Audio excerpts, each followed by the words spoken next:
Many of you here will know better than I do the history of this place. Indeed, that's what makes this place special for we New Zealanders. The fact that there are people in this region, and particularly from the Chase, who have preserved the memory of our soldiers who were based here and who can tell their stories. I do know that the New Zealand camp here was closely linked with the community. Locals built the camp. They worked in the laundries, the canteens and the shops, and they served in the hospital at Brindley Heath. Visits, musical concerts and tea dances all helped to forge the bond between the men of the Rifle Brigade and the local community.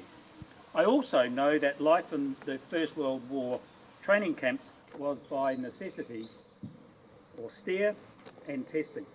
And while that was certainly true here at Brockton, with a prevailing tendency to make it a model camp, there was also an inclination of our soldiers and their officers and the locals to inject much joy too. Soldiers enjoyed the music and the concerts. They relished playing billiards, and they delighted in the camaraderie engendered by their mascot, Frida, the Harlequin Great Dane.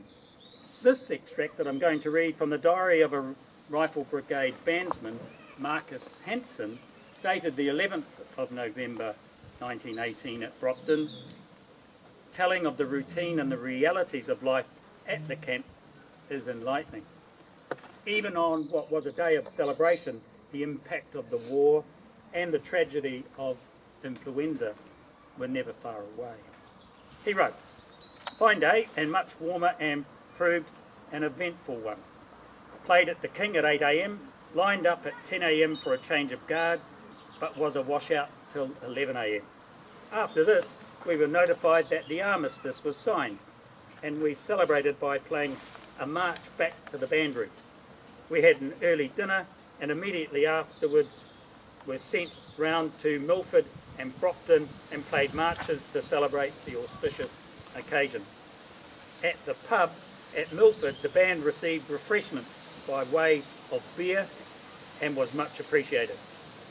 All the whole camp was given general leave till midnight from midday, and the band after we returned at 3 p.m. The funeral this afternoon was a washout for the band, but was held all the same, and 5 were buried. Spent the evening doing a round of the canteens." The New Zealand Rifle Brigade was one of the most well-respected units of the New Zealand Expeditionary Force.